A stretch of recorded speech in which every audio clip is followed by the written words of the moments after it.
So we got a 2012 Chevrolet Malibu 2.4 Ecotec in here.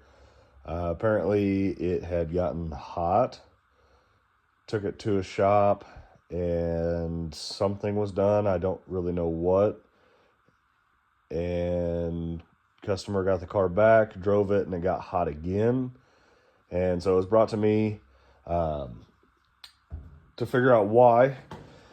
It was trailered here. I said it would start and run, but then it would die. And was still getting hot. Is clearly low on coolant. Now, as far as the starting and dying part of it, I figured that out. We had the engine cover off and in the trunk, which is fine. You can get to things, see where, see what you're working on.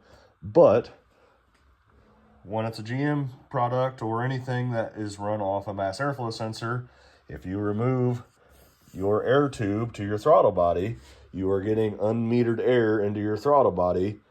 And so the computer is just kind of freaking out, doesn't know what's going on. And so it will not run right. So I put that back on there.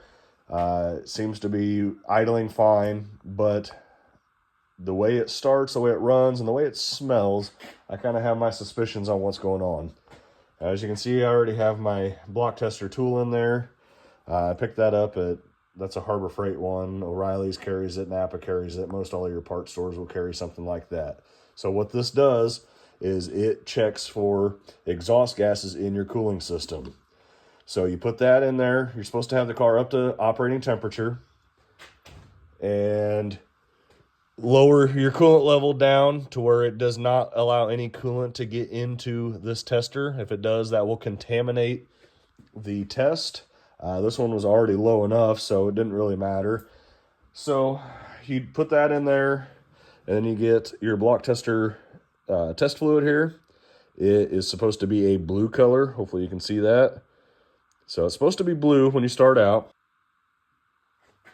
So you take it, and you just pour it in here. There's a little line on that tester. Fill it up to that. Right like so.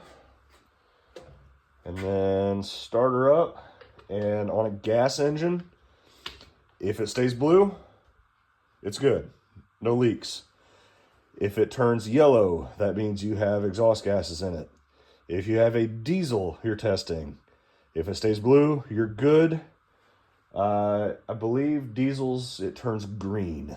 If it turns green, then it's bad. You got a leak. So let's start it up and see what it does. Doing this by myself, it's kind of hard to do this. Oh, there we go. All right. Hey.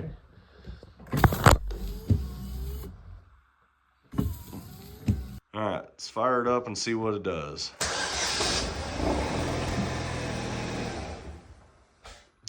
Well, clearly we have pressure in the cooling system because it's not supposed to do that, and almost immediately turns yellow.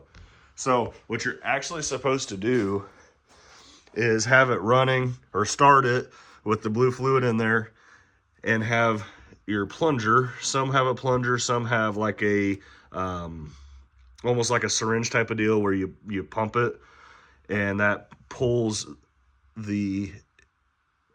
theoretically the exhaust gases or any of the air through the coolant up into that chemical. When you have an extremely bad head gasket like this case, you don't even have to pump it. It just shoots the stuff up through there. So we clearly have a lot of combustion pressure getting into the cooling system. So bad head gasket,